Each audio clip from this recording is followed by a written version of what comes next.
Before we begin this debate, a gentle reminder to all members of the audience to switch off all their handphones to silent mode or to switch them off. Also, should anyone need to leave the debate halfway, kindly do so when there is no speaker on the floor, and likewise, re-enter the room when no speaker is speaking. For this debate, the main substantive speeches will be 8 minutes long. At the end of the first minute, a bell will sound once. After this, speakers of the other team will be allowed to offer points of information. At the end of the 7th minute, the bell will sound once again. After this point, no more points of information can be offered. At the end of the 8th minute, the bell will sound twice. At this point, the speaker should then wrap up his speech within 15 seconds, after which the bell will ring incessantly. Reply speeches will be 4 minutes long. No points of information may be offered during a reply speech. At the end of the 3rd minute, a bell will ring once. And at the end of the 4th minute, the bell will ring twice, signaling that the speaker should wrap up his speech within 15 seconds. It is my pleasure to introduce the judge for this debate. He is Eric Tan.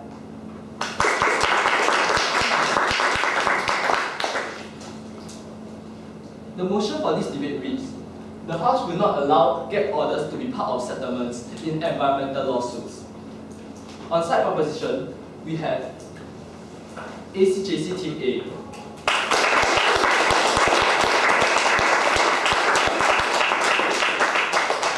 Their first speaker is Aloysius Chan.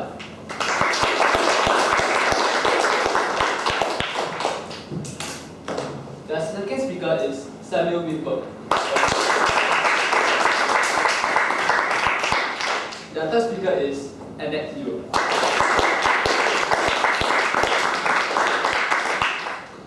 Wittberger will also be delivering his reply speech. On the side opposition, we have WDSC.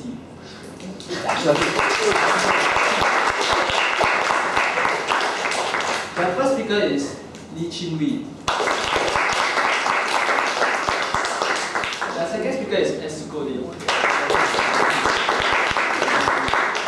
And their third speaker is Ernest Goh.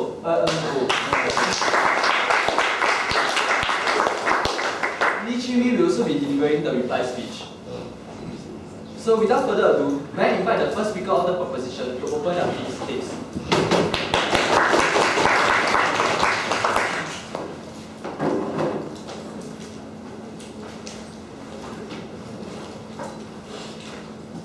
Gag orders bring silence, and silence is deadly. And that is why this House would not allow gag orders to be part of settlements in environmental lawsuits. Before we continue any further, let's get the key ideas straight. Environmental lawsuits refer to civil cases where there is a dispute surrounding the condition of natural features, such as in cases of river or air pollution.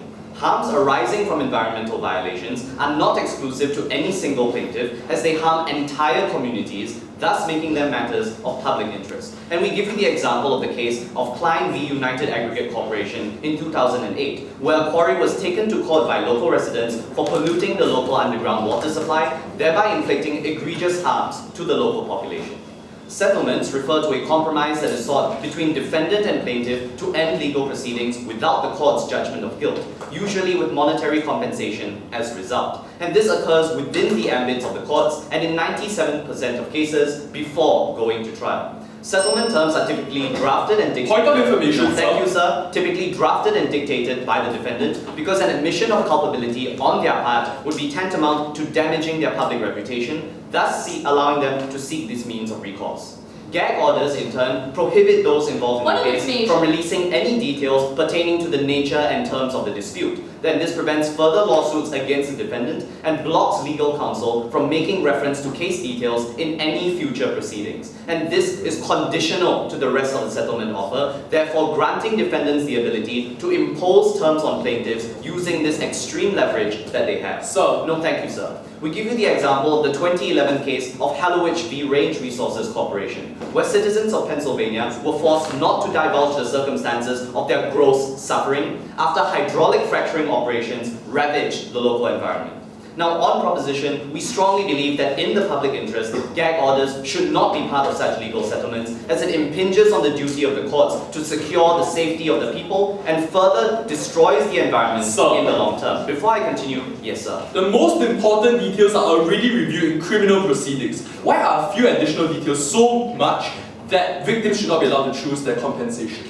Sir, the important distinction is that more often than not, environmental lawsuits are civil cases where there is no criminal law governing the pollution of the environment, and that's why residents need to file a civil case. And it is in these civil cases that we see egregious harms inflicted without any application to criminal law, and that's why no information is released to the public when you impose a gag order on such cases. That's exactly the harms that we're trying to illustrate. No, thank you, sir. And that's precisely why we need this policy on proposition, where firstly, we mandate by legislation that judges and lawyers reject any settlement that includes a gag offer, and secondly, if a gag order is passed, it would be nullified by a legal review process. Now we clarify that we do not oppose court-ordered confidentiality agreements, which applies the harm principle on an impartial basis. For example, protecting the identity of rape victims. What we do oppose is one party in the lawsuit imposing a gag order on the other party, and this is especially so for a crucial issue like the environment. Now, banning gag orders has been increasingly adopted by legal systems around the world in recognition of the immense harms that they entail. Now, the state of Florida has already effectively banned gag orders, and we see that the state of California is soon to follow. And we believe that this action is what best fulfills our yardstick of what upholds the justice system and protects society and the environment. No, thank you, madam. To this end, we'll be presenting 5 key substantive arguments. I, as the first speaker, will be speaking on firstly, the right to know, secondly, on the harms to victims, and thirdly, on the harms to the environment.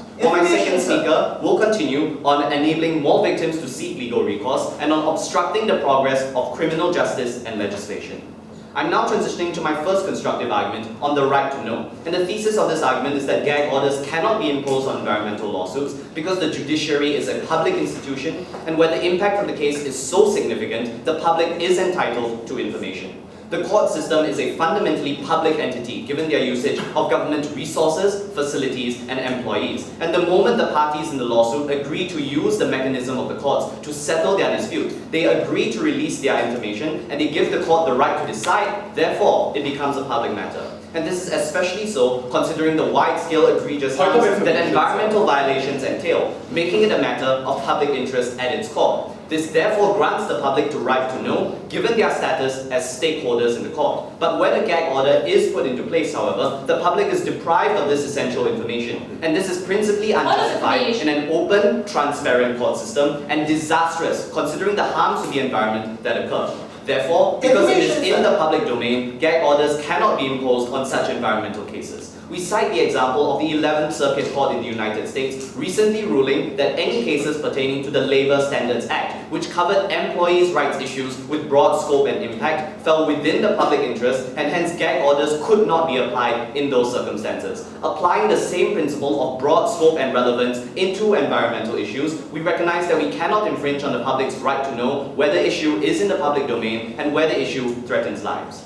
This brings me to my second argument on the harms to victims. This argument will prove that gag orders prevent victims from seeking further legal recourse when the fullest extent of harms from environmental violations only manifest in the long term. Environmental violations do not have solely short-term impacts, which are immediately detectable, but rather they also entail long-term impacts that only become apparent in the long term, such as terminal diseases like cancer manifesting from exposure to pollution. And what gag orders do is serve as premature resolution of the dispute, covering only the short-term harms. When the long-term impacts do emerge, gag orders legally restrain affected victims from suing the responsible party again, hence depriving them of a key means of legal recourse and compensation, which is likely to be more urgently needed later on. Conversely, in the absence of gag orders, there is no longer any obstacle to obstruct the further pursuit of restitution down the road when the full amount of harms can be assessed and therefore adequate recompense for victims can be provided. No, thank you, madam. We give you the example of how after the release of poisonous mercury into a local bay poisoned the residents of Minamata City in Japan, the Chiso Corporation compensated victims with a mere token sum while also imposing a gag order. And this gag order prevented plaintiffs from seeking further damages from the long-term implications of their poisoning, which were not initially assessed or covered by the terms such as paralysis or congenital defects. Therefore, to protect the interests of the plaintiff for as long as harm persists, gag orders cannot stand. Now on to the final argument on harming the environment. And this argument will quite simply prove that the imposition of a gag order silences critics of environmentally damaging practices, allowing defendants to continue acting with impunity, therefore harming the environment in the long term. Because with the imposition of a gag order, the initial claims brought up by the plaintiffs can no longer be disseminated on public platforms. And this removes a considerable source of societal pressure for the firm to reform its practices. Therefore, freed of any impetus to adhere to regulations, firms can silence critics with token settlements and are thus given effective carte blanche to continue damaging the environment. Conversely, where gag orders are not imposed, information can be brought to the forefront of public discourse, adding to the pressure for the firm to ameliorate its practices, which is to the benefit of the environment in the long run. We give you the example of asbestos litigation in the United States, where employees of asbestos manufacturers poisoned by the exposure were forced to settle with a gag order in 1978. And asbestos production continued, information on its harms was withheld from the public, hundreds of thousands were exposed and died from diseases like lung and throat cancer. We believe that the harms are egregious, we believe that silence is deadly, and that is why I am proud to stand on proposition.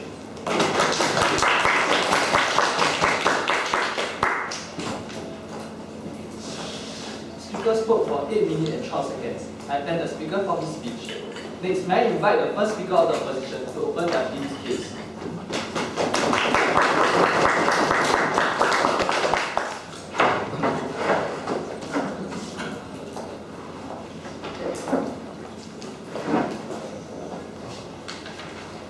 Opposition believes that true censorship occurs when you are denied the right to remain silent. And it's because denying victims the ability to reach a settlement is deadly that we are incredibly proud to oppose. What is our policy? 3 prongs. 1. We think gag orders can be part of environmental lawsuit settlements. Plaintiffs agree to keep silent about sensitive parts of the case in exchange for a range of benefits, like fully subsidized healthcare, like financial recompense, and the regeneration of damaged ecosystems. 2.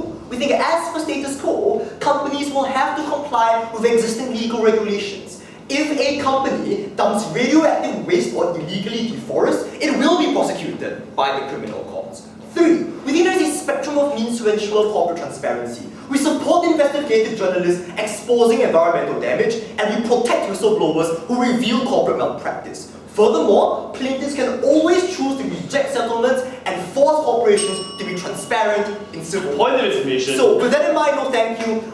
2 points of rebuttal before I move into constructive argumentation. 1 on the public interest, and 2 on the individual interest of the victim. 1 on public interest. What do we hear? Environmental harm affects entire communities, therefore there's a public right. Point of information. First response, we dispute the scope and scale of harm they are talking to us about. The most egregious breach of legality is already criminalized and is already prosecuted under the criminal court. So if a fracking company, for instance, poisons the water supply and dumps mercury into the water, guess what? That's illegal under FDA regulations. That's for the criminal courts and the prosecutor and the attorney general to prosecute. We argue to you that criminal courts are the guarantor of public safety. Civil suits are not. Why? Because civil suits occur when there is localized damage, when a group of individuals sue to seek personal redress, no thank you. So what they are doing is hijacking the purpose of a civil suit to turn it into some kind of public interest lawsuit, where in actual case, it's really just about individual redress for individual localized cases of harm. Don't twist the definition of what a civil lawsuit is. Second response, if the public right to know is so important, why not compel companies to release all the information they could ever possibly have about this, even in the cases where there is no lawsuit? So just tell the company, right, your trade secrets are moot. You're just going to release all your fracking fluids, even though that gives you like an advantage in the public. Why do we not do this? Because there's a balance to be struck between corporate right to protect information and the public right to know and public safety. That's why we have alternatives like journalists, like whistleblowers, who will allow us to maintain that balance, rather than your policy that is irresponsible for corporations and the economy. Right? Third, we don't think we give corporations carte blanche to devastate the economy. Again, that's what the law is for. Note, right? After the asbestos incident, asbestos usage was banned in places like homes, right? In places, no thank you, illegally deforesting because it caused widespread environmental damage. So you can't tell us that all of a sudden because a company can shut you up. Then it has carte blanche to devastate the economy and the environment. And I'm going to further this argument later in my substantive. Okay, second point about individual harm. And we really only heard one large point here about how individuals are hurt because they can't seek long-term redress. And this is a fact, okay, that if you get cancer, after for instance you drink water that's poisoned by mercury, you can sue again on the grounds of changing circumstances. You can't sue on the exact same premises, we agree, but you can't sue, because the circumstances and because the facts of the case have changed. And that's like part of law and embedded within your legal protections as an individual. Second, we argue that it's a lot better that an individual is able to reach a monetary settlement that gets shunted aside by a corporation because it doesn't want to pay an unconditional monetary settlement anyway. I'll explain this comparative when I transition to my argument right now. First, that companies deserve fair legal protection. No thank you. Question: why do we criminalize corporate espionage? Because we do so because we recognize that in the same way that individuals like you and me deserve a right to privacy, corporations deserve the right to corporate secrets. These secrets are essential to success. They protect the competitive advantages that companies possess. A particular drilling process that increases fuel yield, for example, may be central to an oil company's business model. Companies often must divulge key operational details to defend themselves in court. However, they should not be releasing highly sensitive information to the public and the media. But before I go on, yes sir? Where gag orders prevent the release of information from the original cases and no reference can be made to that precedent, your second lawsuit can never materialize. How is this good? Thanks sir. No, it can, because you as an individual who is affected by that case know about these details. You know that you've been harmed by the company, and you know what the effects are on your body, so you can sue them. A second lawsuit can materialize. Back to my case. See, the problem is that in environmental lawsuits, companies invariably release confidential information that could hurt their entire business. For instance, courts can force shale gas companies to release chemical breakdowns of fracking fluids. Since different shale formations require different fracking fluids, such information is key to a company's success. Gag orders allow a fair balance between corporate need and individual protection. Proposition's policy leaves corporations vulnerable whenever lawsuits are filed because vital operational data is likely to be released to the public. In extreme cases, companies can even hold competitors hostage through numerous lawsuits. Corporations could pay off local communities living near affected areas to take major competitors to court. Because they must release private information to defend themselves, companies are caught in a dilemma between paying millions of dollars in out-of-court settlements or revealing industry secrets to competitors. So thus, Proposition's policy is not only unjustified in principle, but also has direct impacts on how corporate behavior changes. No thank you. And this element is important when I talk to you about our second argument, about how ours empowers victims of environmental damage. Now we argue that corporations make rational decisions to maximize profit. Removing gag orders only hurts victims by significantly changing their cost-benefit calculus. Most companies today carry out their operations responsibly. The image of a large corporation is crucial for success, given the easy dissemination of info through social media, along with trends towards corporate social responsibility. And that's again a reason why a company just can't dump asbestos into a lake or use mercury to kill off an entire village, right? Because we think pollutive and harmful practices only turn consumers away from these companies, as seen when the Exxon Valdez oil spill led to public boycotts and huge outcry against ExxonMobil. No thank you. Moreover, state bodies and criminal courts are an important check against blatant environmental damage. Again, this is why they can't argue that there's going to be a vacuum of information, because there's information all the time from the public pressuring companies to review such info. A gag order does not give carte blanche to threaten the welfare of communities. Without gag orders, companies are forced to choose alternatives when faced with a lawsuit. They could offer an unconditional monetary settlement out of court or wage a legal battle in court. Companies will not offer an unconditional settlement first, because this makes environmental lawsuits very lucrative, leaving them to pay huge sums. Instead, companies will opt for protracted legal lawsuits to stall environmental cases, making it really, really difficult to reach a settlement. It is precisely because companies have a huge incentive to retain private information that they will use any means necessary to protect their secrets, especially since corporations have the money to hire top lawyers and delay proceedings. We saw this happening in Ecuador, where Chevron was accused by locals of dumping waste into the Amazonian jungle. 25 years later, the plaintiffs gave up the case because Chevron was able to abuse its leverage over such resources to stall the lawsuit. This further hurts victims who find it hard to gain recompense from companies. Comparatively, we think victims of environmental damage should get to decide what's best for themselves, and companies often offer such settlements conditional on the exact same policy that we are talking about, helping them improve our lives. We are far better for individuals and the community. I'm so proud to oppose. Speaker spoke for 8 minutes and 14 seconds. I thank the speaker for his speech. Next, may I invite the second speaker of the proposition to deliver his speech.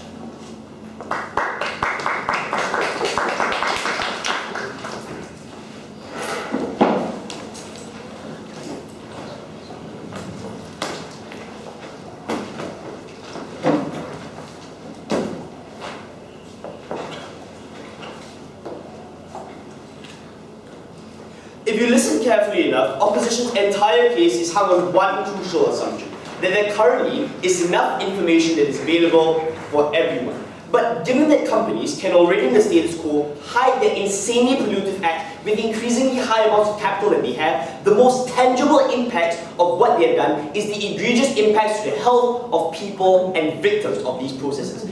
Gag orders prevent the release of this concrete information in stories, and this is the bulk of the reason why not just victims, but courts as well lack this information entirely. We're going to deal with everything opposition has told us in two very simple points of contention. First, is there actually a public right to know? And second, which side is actually better for victims in these cases? So first, is there a public right to know? Now, the first argument that we brought to you was about the duty of courts, and why particularly in environmental cases, these are issues which are of public interest. Now, the only response that we heard from opposition was that, no, they contested the scale of harm, it isn't really that massive after all. Well, if you look at the nature of environmental cases in and of themselves, being number one, transboundary, number two, having a really long time to take impact, what does this actually mean? It means that, for instance, your pollutive processes don't really discriminate in terms of who they want to impact. If it impacts one community, it impacts more or less everyone in that community. It doesn't choose to impact certain individuals within your society. No, thank you. Now, the biggest problem with this after that was that they assumed that criminal cases are possible. But this in and of itself isn't true. Firstly, because environmental legislation is weak. There is barely any legislation which is there to determine exactly what is going to be legal and illegal in terms of environmental settlements, as we're going to be proving later on in our point of substance. But furthermore, we are going to argue, no thank you, that when you have gag orders that restrict information from prior cases being used, you don't have a compelling case that you can build up on the part of the state against these corporations in the first place.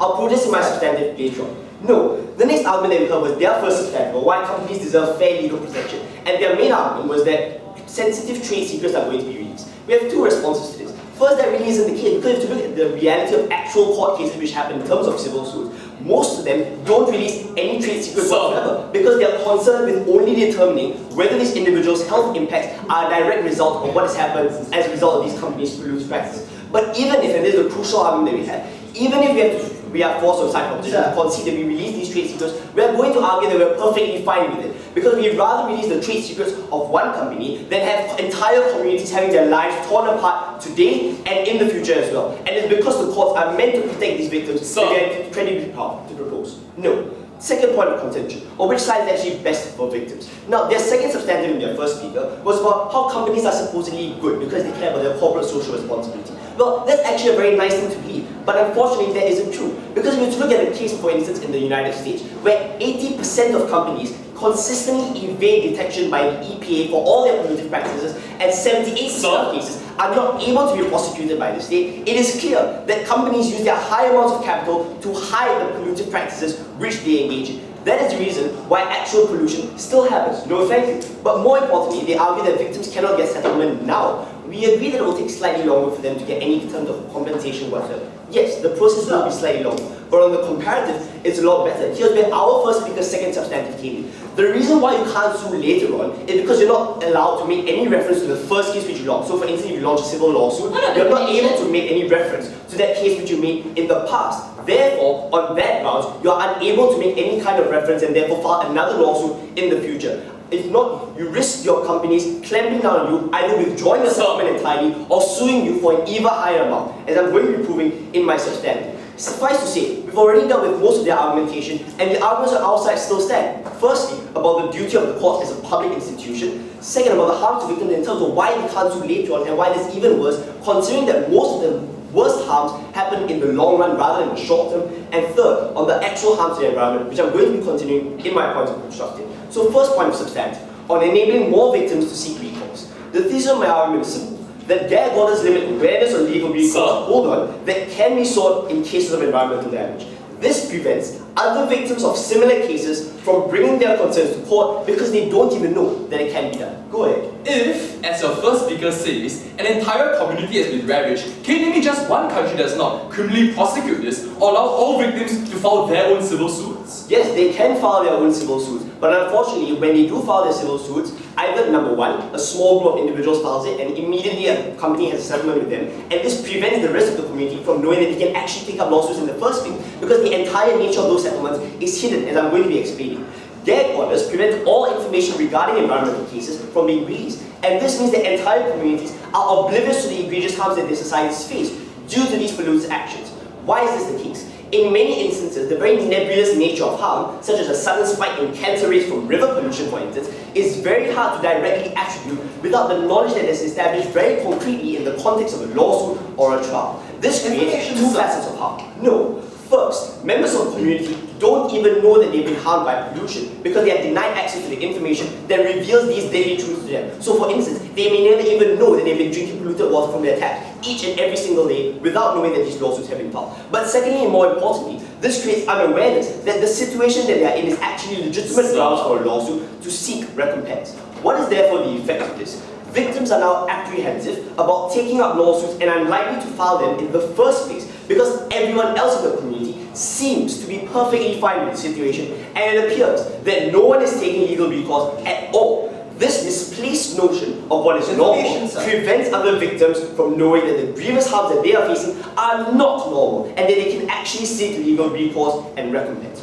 Conversely, on side proposition, without gag orders, contextual information on court cases can now be released and is free to circulate, heightening societal awareness and allowing all victims to recognize the legitimacy of their own cases and seek recourse as well. So for instance, in Sanford, New York in 2013, they removed a standing gag order against the discussion of shale oil fracking from a settlement with residents. As a result, more victims of the fracking process were empowered to step forward and receive the desired compensation.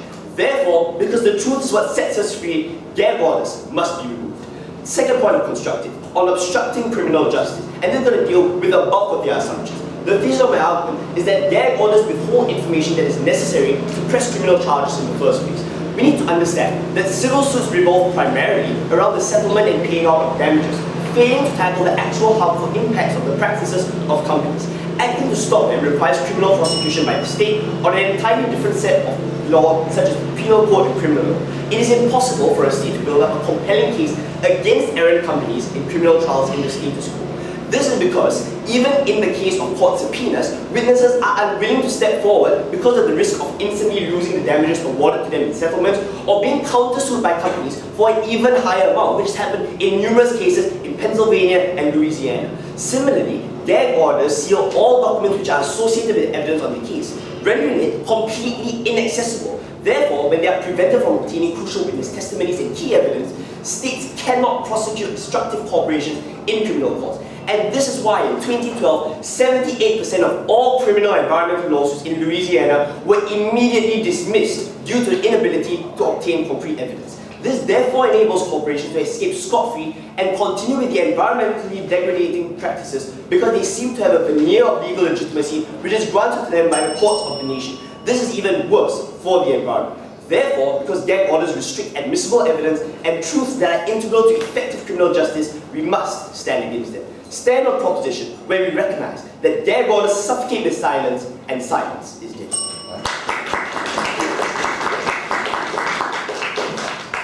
Speakers spoke for 8 minutes and 15 seconds. I thank the speaker for his speech. Next, may I invite the second speaker of the opposition to deliver her speech.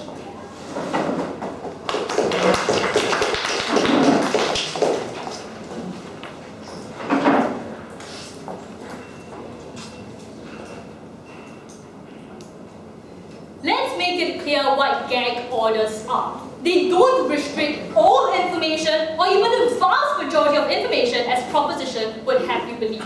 They are specific in that they directly prevent the victims engaged in that civil suit from releasing details about that specific case to other people. So with that in mind, 2 points of contention. First of all, how important is this right to know? And secondly, how we better protect victims? First of all, on the public right to know, the main thrust coming from proposition was that this public knowledge is warranted by the massive scales of harm. To quote proposition, entire communities are being devastated. My first speaker already told you how you can turn to criminal courts, and more importantly, corporations deserve and in the status quo have their trade secrets protected too. I'm going to further this analysis. If the harms they talk about are so egregious to the point where your water is being poisoned and hundreds of thousands of people are getting cancer, then it's quite impossible for a corporation to cover up, I'm afraid, even if gag orders are imposed. But secondly, not all individuals accept gag orders. You have some individuals who choose to file a lawsuit with corporations instead. You have other residents living in the area who are still privy to the effects of devastating environmental pollution, for instance. So no, it's impossible for corporations to wantonly cover up. But finally, corporations, as what my first speaker said in the status quo, already have a strong incentive to review sufficient information. So even in the presence of gag orders, corporations will still want to release some information. Why exactly is this the case? Because otherwise, it only serves to fuel suspicion even worse. Think about it. In the absence of any information at all, that's when panic and hysteria, as well as suspicion, is targeted towards corporations. And all of this analysis also rebuts their point about the harm to the environment, because it shows that no, corporations will not flagrantly pollute. But this is where proposition considered that the right to knowledge is not all absolute. Because in their first speaker, they told us that they are okay with court confidentiality except when it's imposed by one party. We don't think a gag order is something imposed by one party. If I'm a direct victim and I'm a direct claimant, I decide that a monetary settlement is more important than taking a corporation to court, then yes, there's mutual consent present. Finally, proposition told us that, but it's a matter of the public interest. First of all, this takes place in a civil court, so already there's a delineation between the public interest and your personal interest. But secondly, everyone can file a civil suit, so even if it's in the public interest, we need to protect it. But next, they told us that trade secrets will not be systemically reviewed in courts. This is a contradiction. In their second speaker, they told us that in many cases, it's difficult to attribute harm directly to companies. The logical extension of this is, if you want to find a corporation or a company culpable, you have to force the corporation to release important details, like what chemicals were used in their fracking fluid, what kinds of lubricants they use in their factories, what kinds of waste they discharge into rivers, for instance. All of these are important and grant factories their competitive advantage over their competitors, so they can't tell us that trade secrets will not be released. Therefore, given that the right to know is a secondary priority, I'll now be moving on to my second point of contention, which is where our focus lies, the direct claimants and how we benefit them. In proposition, in the second speaker, thank you, they told us that, yes, it might take slightly longer for victims to reach a settlement. If they tell us that the harm is so egregious that every day you have an increased risk of contracting cancer, if every day you're consuming poisoned water, then slightly longer means 2 years, 3 years, 25 years, all of which are intensely harmful to the victims. But the comparative is this. On your side, they argue that public pressure will force corporations to reach some kind of settlement with victims. This is untrue, because public pressure tends to die off very quickly when the media loses interest in that news event. So for instance, after 6 years, the media might not take that much of an interest in the civil case anymore. On the comparative, corporations are far more likely to reach a settlement on outside when they have the assurance that their trade secrets will not be known to the public, and at the same time, they will not be unconditionally hounded by victims to make settlements and issue unconditional payouts. In the second speaker, thank you, they told us about how this weakens and undermines criminal courts, and that criminal lawsuits are difficult because of weak legislation. This is untrue. BP was prosecuted by the state. Furthermore, other individuals not under the gag order can still serve as witnesses. If they tell us the harm is so widespread, there will be many witnesses to choose from, not just that one of you or individuals who choose to take up a gag order. Finally, the other second speaker's substantive was that other victims don't know they can seek recourse. Really, is this the case? If you know that your family seems to be getting more and more ill every single day, will it not occur to you to go to the criminal court or even the civil courts to file a case against the corporation? But furthermore, the logical extension of their substantive suggests that the harms have not manifested yet, so victims aren't exactly sure if they can take a corporation to court. This is where we argue that a balance of rights is important. At the same time, while allowing victims legal access, we must also protect the trade secrets as well as the interests of the corporation, especially when the long-term harms have not manifested. I'll now be moving to my substantive, thank you, about how we raise living standards in underdeveloped areas. The crux of this argument is that we mitigate the propagation of myths, therefore facilitating development. Premise of this argument: without gag orders, myths about science abound, especially in underdeveloped areas. For instance, Jacob Hafni published a video of himself lighting the tap water in his bathroom, prompting huge flames to erupt. Hold on a minute, sir. This sparked widespread fears that fracking in North Dakota had caused the water to turn flammable, even though experts have confirmed that this is caused by naturally occurring methane. So superstitions persist despite scientific proof to the contrary. Yes. If gag orders do not prevent the release of all information, what is the point of even opting for a gag order in the first We place? allow for generic information to be released that doesn't directly contradict the corporation's trade secrets. So yes, the victims in that direct and specific suit cannot release the highly critical information which corporations would want to protect so heavily. But nonetheless, the state and other media channels can still release information. Back to my substantive. This misinformation is even more prevalent in rural areas where populations are generally less scientifically literate, whereas traditionalist paranoia is strong. So these misconceptions are reinforced within echo chambers.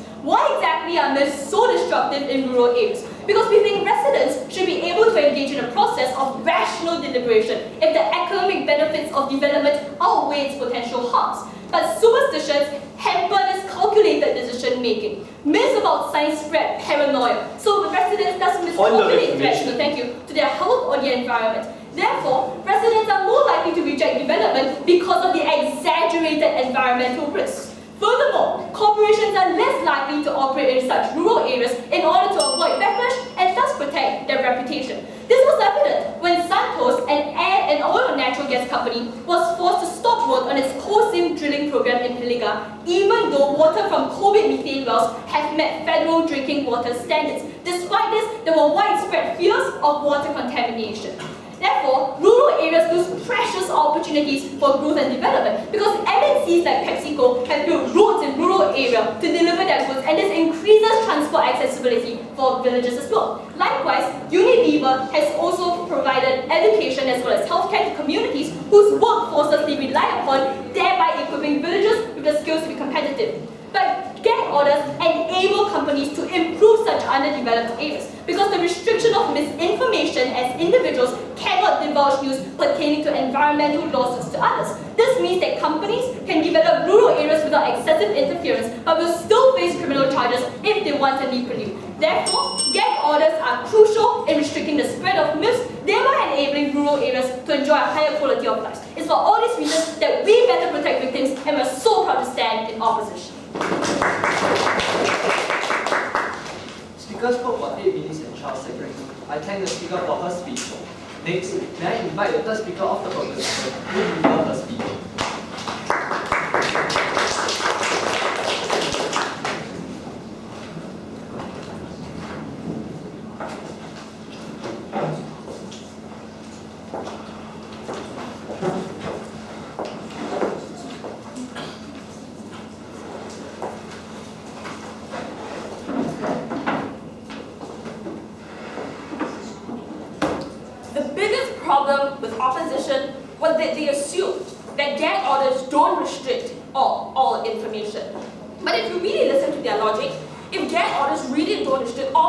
And they only release generic information, then all the harms they talk about also occur. And essentially the gag order becomes redundant because trade secrets are still being released. All these kinds of generic information that they release will still come about. But then, even then, when they talked about generic information, proposition is going to argue that more often than not, the highly sensitive information is the one that saves lives and is the one that people need to know about in order to seek the kinds of legal recourse that they can, in order to get the sort of compensation that they need.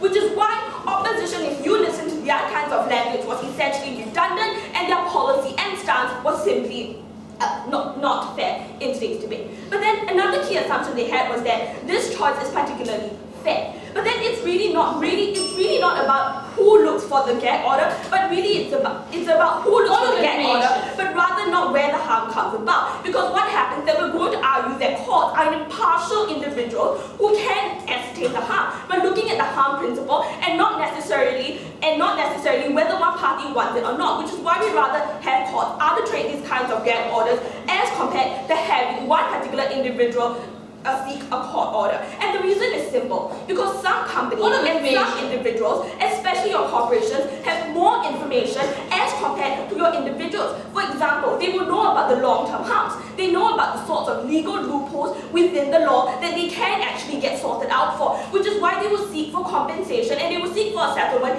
immediately before the other individual, before the victim actually knows about his rights or the long-term effects. Which is why this choice is not particularly fair, and we're going to argue that you need courts to arbitrate this particular decision. So let's really examine today's debate in two main points of contention. Firstly, what's best for protecting the environment, and secondly, what's best for the people. On the first point, what's best for the environment? No, thank you, sir. After this was our third substantive on harms to the environment. And the only response we heard to this is that, oh, don't worry, there's criminal law. My first two speakers already told you why it's not true. Because things like legislation for environmental law is extremely weak when it comes to criminal law. But I'm going to extend this logic that even if criminal law could cover these sorts of egregious acts, we're going to argue that that's simply bad. Because this means that the sorts of harms talked about has already escalated to a point where you essentially broke the law. What happens on proposition is that we rather these individuals where the harm is not as widespread but still affects them to a certain degree be allowed to take up these sorts of individual lawsuits as compared to having escalated to a criminal court situation. Because what happens when you force individuals to go to court and have a fair decision, it means that companies are less likely to be so belligerent with their actions to a point where it escalates to criminal law and criminal lawsuits. No, thank you, madam, which is why our side is fundamentally better. On the second idea, when they talked to us about fair and legal protection for companies, my first speaker already told you why we're fine with some of these trade secrets being released if it means for the better good. And I'm going to further extend this logic, because the point of view that we have to examine this debate from is the government. And the government always has to take into account the interests of the rest of the community for the greater good, not necessarily for one particular company, for the private interests of this particular company. Courts always have to look as a public institution who does what's best for society, for the people, and for the greater good, which is why we think it's fundamentally okay. Next on your second speaker substantive on how it increases the standard of living and suspicion regarding these developing countries. Opposition is fundamentally worse, because this means that all these individuals within developing countries are working on the basis of myths and suspicions. Comparatively, on proposition, it means that the bad facts are being released. It means that people know about these facts, and it means that people can actually seek the sort of legal recourse and compensation, take the necessary measures in order to prevent themselves from getting the sorts of acts. For your information. No, thank you, madam. In order to prevent themselves from getting the sorts of illnesses and disease that opposition talked about. So therefore, what happens is that on opposition, because of the fact that no information comes from the courts, people are given the license to further speculate and to further exaggerate these myths, which is why opposition is worse.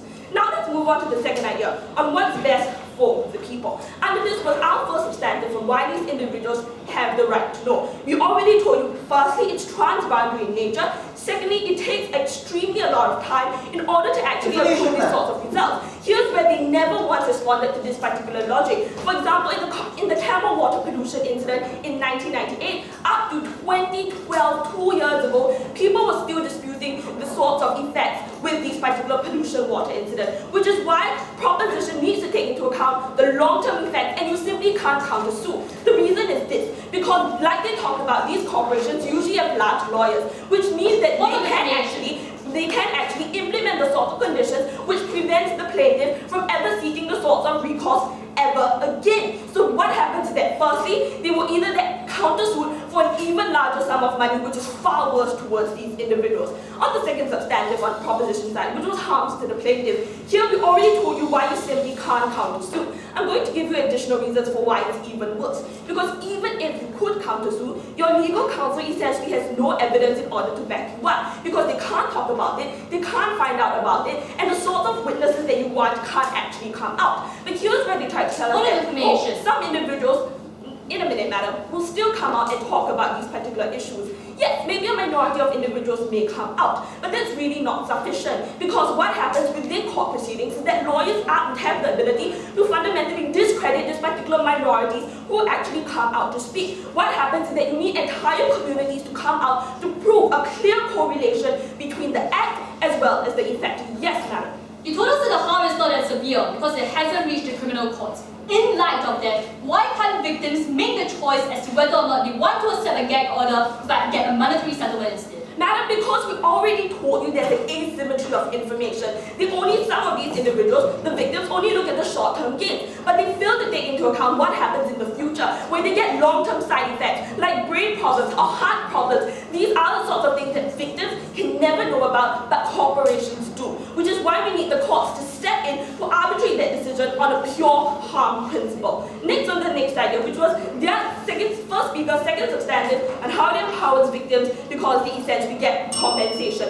Firstly, we already told you why countries essentially don't care about their image. On the second day, they assume that the minute these individuals go to court, it means no money for the plaintiffs at all. Here's where we're going to argue that it's even worse on opposition, because no victims come out, no evidence comes out, and if they're going to argue that it's too expensive like they already did, we tell you that there are things like class action lawsuits, which ensures an entire community is able to come together and launch a particular lawsuit, which means it's harder to prove to discredit the entire community when you have these particular individuals coming out to tell you that the clear action and a clear correlation was proved. Lastly, on the idea of legal recourse, he tried to tell us about the balance of rights. We already told you why that's not the point of courts at all. The point of courts is always to look for the greater good. And lastly, on the idea, which was our second speaker's first substantive, of obstructing criminal justice, they just told us that, we told you that states cannot punish companies. They told us that, criminal law can do that because some information is still released. We already told you if that was the case, it defeats the entire point of gag orders on opposition. Therefore, because silence is deadly, I am proud to stand on proposition.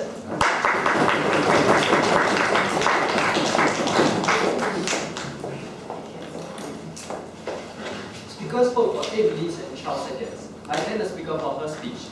Next, may I invite the third speaker of the opposition to deliver his speech.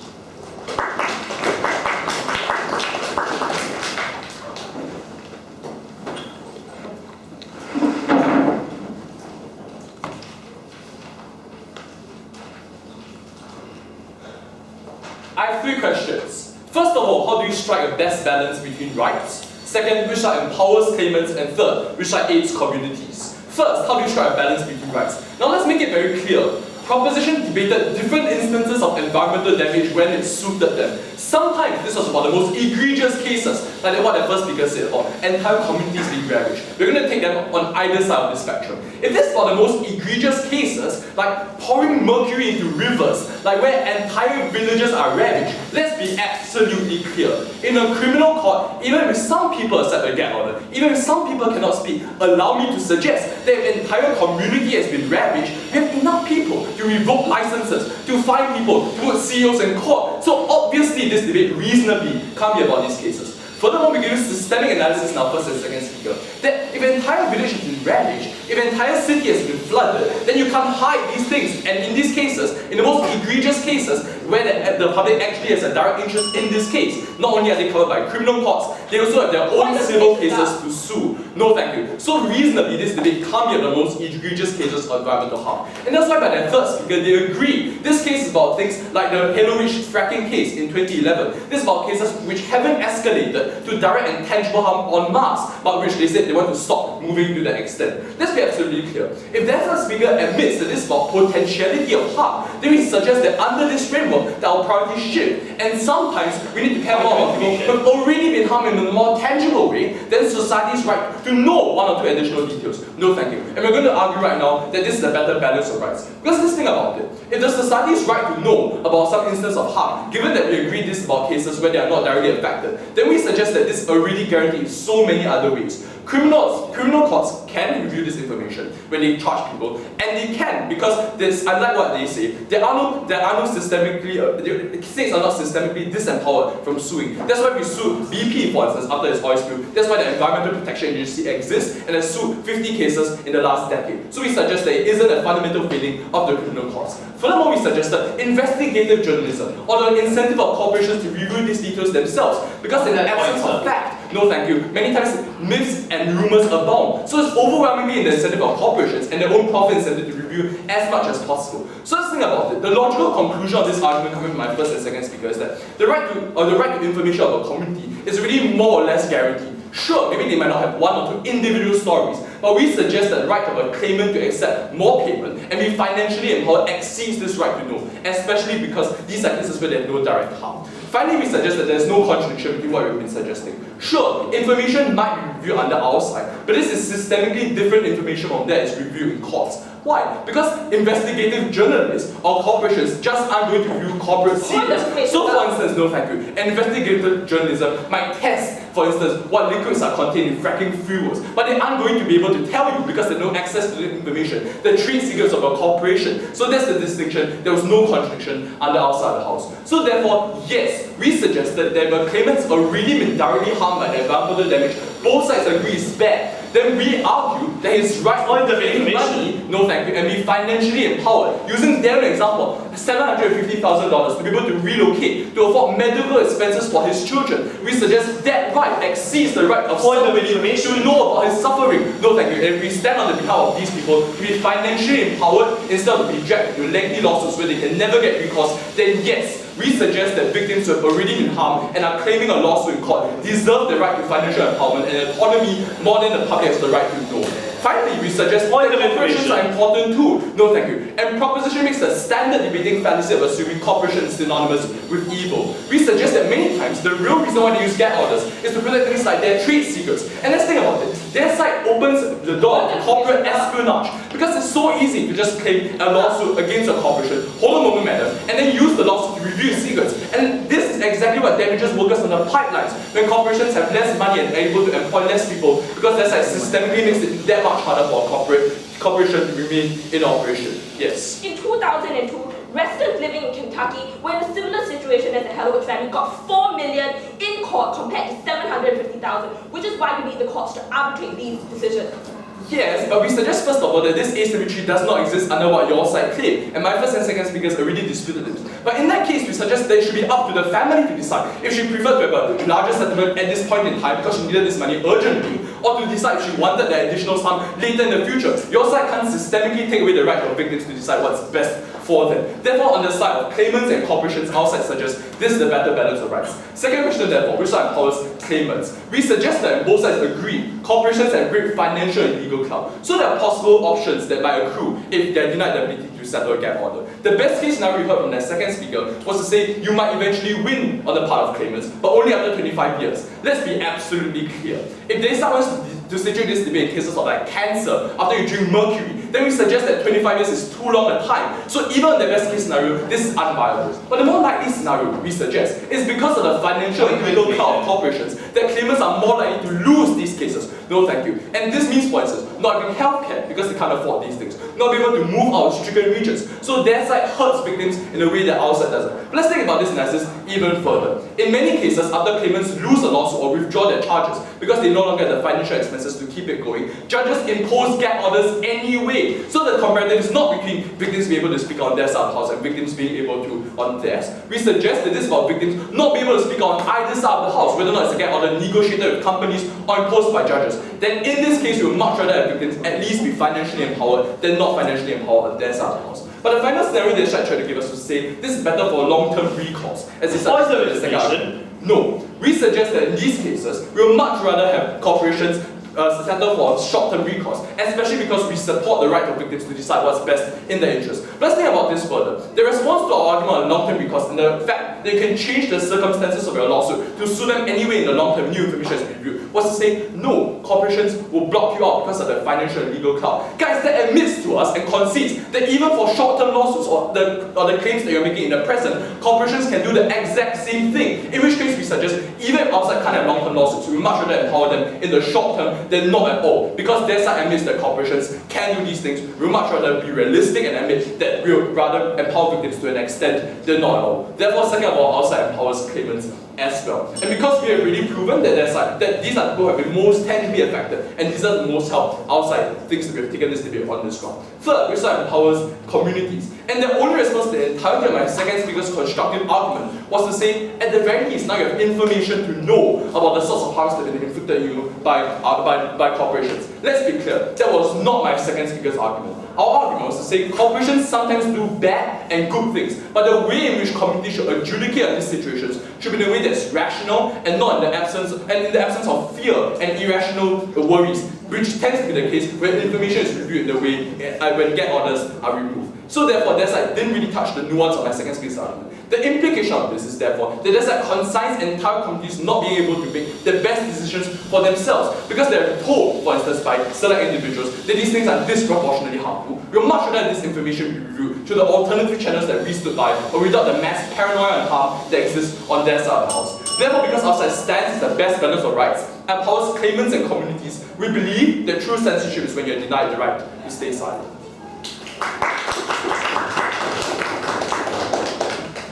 Speakers spoke for 8 minutes and 8 seconds. I thank the speaker for his speech. May I now invite the opposition to deliver their live speech.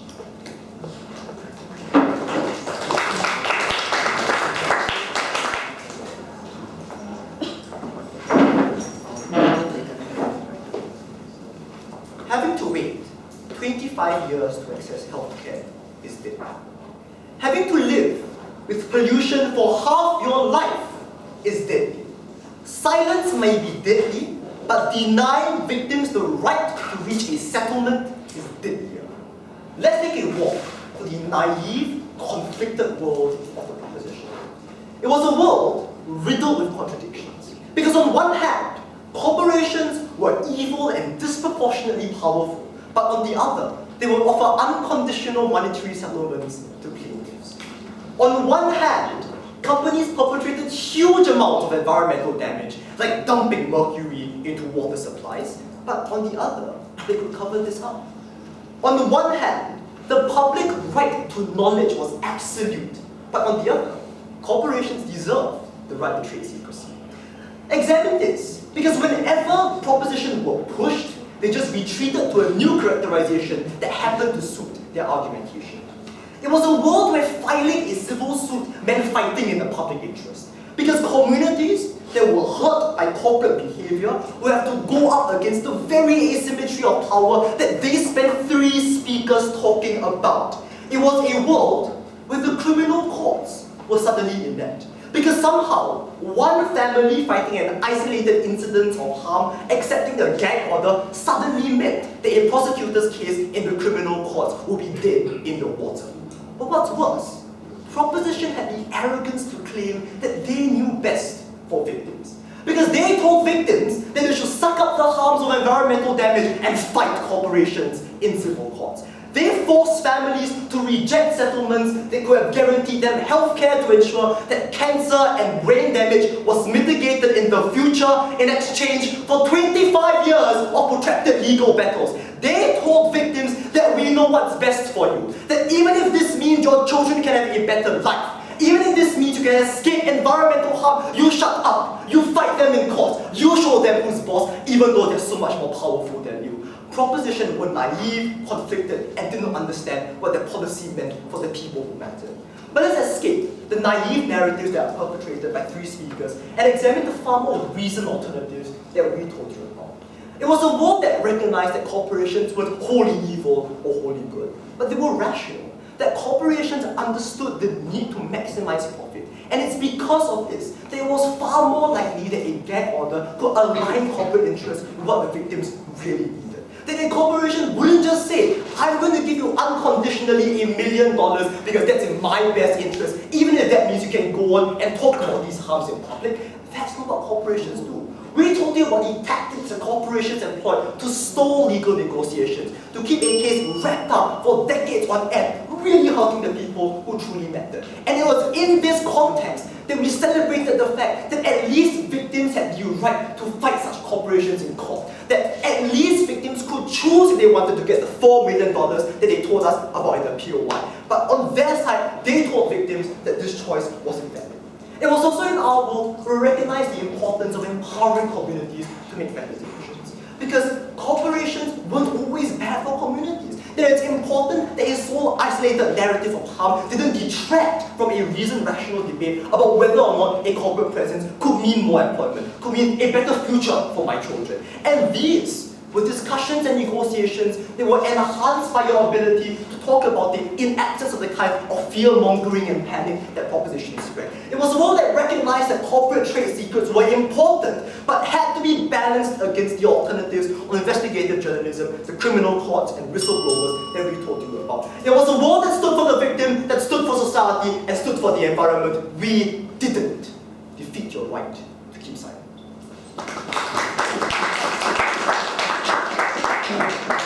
Let's vote for 4 minutes and 10 seconds. I thank the speaker for his speech. Even finally, to conclude the debate as a whole, may I invite the proposition reply speaker to deliver the reply speech.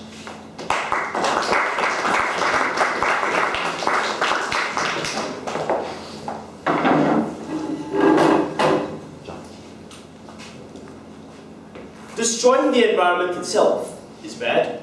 Killing people and tearing the lives of entire communities apart is terrible. But worst of all was hiding it and keeping it away from everyone. Proposition was very proud to recognize that hiding the truth from people never solved any problems whatsoever. And with that frame in mind, we're going to look at today's debate in 2 very simple points of clash. First, which side was best for victims, which Proposition really talked about, and second, which side was actually better for the environment, which opposition completely ignored. So first, which side was better for victims? Now, opposition's only argument that actually dealt with victims instead of only companies and corporations was about fewer settlements and more lawsuits. But on Proposition, we agreed from the start that yes, there may be fewer settlements, but at the same time this meant that there would be fewer stifling and suffocating settlements that were inherently unfair to victims. And we realized in Proposition that that was good because it enabled victims to continue to seek justice in the future, especially since we recognized right from first speaker that the health impacts of environmental damage were never one-off hit-and-run go incidents. Rather, these were things that took a long time to accumulate, because while we have some kind of flippant harms right now, the most egregious and most terrible of harms will happen many years down the line, at which point you will be denied from taking up a lawsuit in the first place. Did opposition have any answer to this? Really, if you look at their language, none at all. But we went further, because on Proposition we proved to you that victims really were not aware of the long-term impacts, and we told you about the information asymmetry between the big, rich, technologically powerful corporations and the small, shattered victims who are just looking for the most quick of settlements, and why in those cases these individuals simply couldn't decide what was best. And these individuals recognized it themselves, because from our first speaker we argued that by choosing to submit these cases to the public institution of the court, these victims recognized that the court was an effective mechanism and institution to make the decision for them. Courts, therefore, in this case, did know better, because companies only stepped in to offer the most paltry of settlements after the most flippant of harms, ignoring and avoiding the worst areas of harm to all victims. And Proposition was proud to prove that by banning all kinds of gag orders, we enabled these individuals to continue to seek justice in the long run, and that was what actually protected them. If you listen to the language of their third and their reply speakers, when they kept telling you about waiting 25 years for justice, never in a single instance has that happened. Because in all the examples we brought to you, it took 3 to 5 years for them to gain not $750,000 gag orders, but $4 million and continue access to justice. And we argued that that was a lot better for not just individual victims, but for entire communities and their families in the long run. First point of clash dealt with. Next, what about the environment? Now, the biggest thing which came out from opposition was that criminal lawsuits will happen. And this was the bulk of today's debate. Now, what actually happened as a result of that was that Proposition inherently proved that you can't actually take up a criminal lawsuit because you don't have the necessary evidence. Now, all the opposition was able to claim was that, oh, in instances where there's the most egregious of harm, the evidence will naturally be there. But it's not always about having the worst possible kind of harm to the point that you can have criminal liability. In many cases, there was a lot of harm, but there simply wasn't enough evidence, and we proved to you to that in a multitude of factors in our second and third speaker, where we established that yes, there are impacts that affect the entirety of the community, but unfortunately, it's not something which is so grossly calculated and can be proved in these courts. That was something we proved in our second and third speakers. We really didn't get any response to this whatsoever. But the biggest problem, therefore, with opposition was about the nature of gag orders in and of themselves. And all the opposition would tell us is that gag orders won't prevent the release of all information. They only prevent the release of some information. But if that was the case, then why did corporations go for gag orders at all? There was really no point to it. They tried to tell us about investigative journalism, being able to uncover some things, but not being able to release them. Then what was the point of investigative journalism as well? In everything, opposition could never prove and stand by the actual principles of what gag orders and what investigative journalism were. And because they couldn't reconcile those differences, gag orders in and of themselves were principally inconsistent on opposition, something which they never could stand for. Therefore, because proposition was consistent and recognized that gag orders silence victims and entire communities, we were very proud to protect victims and the environment.